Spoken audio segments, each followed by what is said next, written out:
Think about this for a second. A bridge, hundreds of years old, just shattered by war, then rebuilt, stone by painstaking stone. A symbol. Or that image of a city skyline where you see, slender minarets right next to church steeples. It really paints a picture. It absolutely does. Okay, let's get into this because today, for our deep dive, we're looking at Bosnia and Herzegovina. It's this country right in the heart of the Balkans, often flies under the radar, but it's just brimming with culture, history, amazing landscapes. And the sources you shared are great for this. We've got that broad historical overview and then this really vivid personal account of a day trip to Mostar Kravis Falls. Exactly. The two really complement each other, don't they? Oh. So our goal today is to, unpack the layers of Bosnia and Herzegovina, understand the big historical moments, explore some key places, and ultimately get a feel for its unique character, its resilience. Yeah, drawing on both that history and that, boots on the ground travel experience.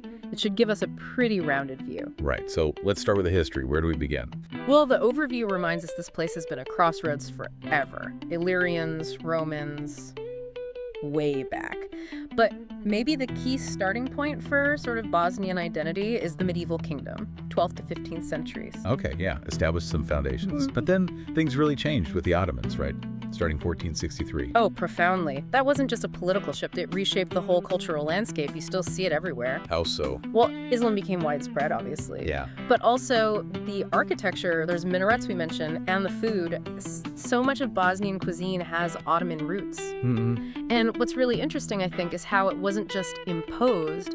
It sort of blended with the local Slavic culture. Yeah. Created this unique mix, this East meets West thing that both sources really highlight. That fusion, yeah, that's what makes it so fascinating. Different worlds coexisting, creating something new. But the story doesn't stop there. No, definitely not. Late 19th century, the Austro-Hungarian Empire takes over. Right, another layer. What did they bring? More cultural influences, certainly, and a push for modernization, infrastructure, that kind of thing. So you have these layers, Ottoman, then Austro-Hungarian, building up the complexity. And then Sarajevo, 1914. Yeah, the assassination of Archduke Franz Ferdinand. Suddenly, this city is at the absolute center of world events, triggering World War I. It's incredible how one event, one place, can have such massive global consequences. The historical overview really makes that clear. It really does. Fast forward past World War II, and Bosnia and Herzegovina becomes part of Yugoslavia, the Socialist Federation. Another significant chapter, fostering some sense of shared identity, maybe. For a time, yes, across different ethnic groups. But, we know how that story eventually unfolded. The unity came under huge pressure. Which leads us to the 1990s, Declaration of Independence, and then... And then the Bosnian War, a really tragic period, 1992 to 1995. Just awful. The siege of Sarajevo, the Srebrenica massacre, the overview doesn't and shouldn't shy away from that suffering. No, it's crucial context. Understanding that recent history is key to understanding the country today. The Dayton Agreement finally ended the fighting. And started that long process of rebuilding, which is still ongoing in many ways. Absolutely. That theme of resilience, of recovery, it's central. It really is. Okay, so that sets the stage perfectly. To switch gears a bit to that more personal take from the YouTube video, the day trip from Croatia. Right, moving from the big picture history to what it feels like to actually be there now. And what's interesting is how easy they found it to cross the border. It seems quite accessible if you're traveling in the region. Yeah, they mentioned that. And their first impressions were really positive. And almost straight away, they're in a small village seeing Ottoman influences. Minarets, a direct link back to what we were just talking about. It's right there in front of you, isn't it? History isn't just in books. And what do they do next? Food, of course. They hit up a pekara, a bakery. Smart move. They tried kifl, just a simple white bread, but they were raving about how fresh it was. Apparently saw the flour being prepared right there. That tells you something, doesn't it? About the focus on freshness, local preparation. Okay. And then the main event, bakery-wise. Then came the burek, that flaky pastry. They got the meat one, said a friend recommended it as the best. Yes, meat burek is often seen as the classic. But they mentioned cheese, spinach, potato versions too, right? You did, yeah. Shows the variety, which again points to those mixed culinary influences, that Ottoman baking tradition. Exactly. It all connects. They also grabbed some pomegranate juice, mentioned seeing the trees. Oh, nice detail. And they found it sweeter than expected. Yeah, apparently. It's those little sensory details that make travel stories like this so engaging, you know? Totally agree. Okay, so after the bakery stop. On to Mostar. And this is where that East meets West idea really comes alive for them. You can almost feel it through their description, can't you? Yeah. They immediately notice the mix. Croatian Christian elements, Muslim or Islamic elements, Yeah. minarets again, hearing the call to prayer. It's a city that wears its history, its blended heritage right on its sleeve, visually, audibly, and the heart of it all. Just starry most. The old bridge.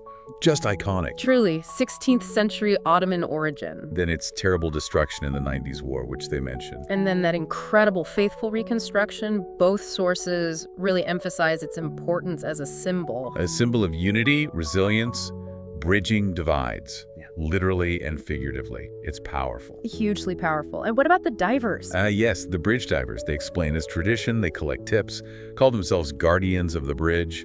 Adds a whole other layer of local culture. It really does. Part spectacle, part tradition, part livelihood. Fascinating.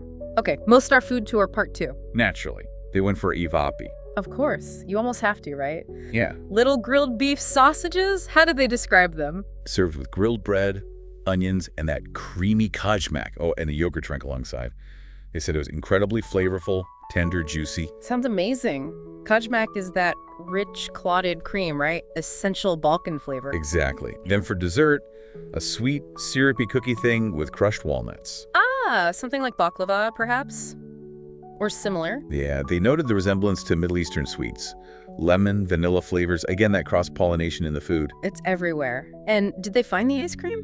They did. They were on a quest for proper Bosnian vanilla ice cream, looking for a specific beige color. And they found it said it was super creamy, really rich. Nice. Going beyond the obvious tourist stuff to find those local gems. I like that. Me too. Shows real engagement. And finally, they wrapped up the day trip somewhere completely different. Kravis Falls. Right. Total change of scenery. Cascading waterfalls, forest all around. Looked beautiful. A natural wonder. And they could swim there? Yeah, they mentioned it was perfect for a swim on a hot day. And they contrasted it with places like Plitvice in Croatia, where swimming isn't allowed anymore for conservation reasons. Interesting point. Different approaches to managing these natural sites.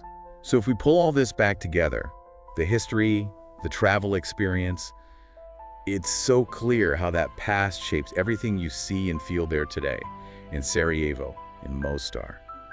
The architecture, the religious mix. Absolutely. That East meets West idea isn't just a slogan. You live it there. You see it in the buildings, you hear it, you taste it in the food. And despite everything, that recent difficult history, there's this sense of resilience, a welcoming spirit.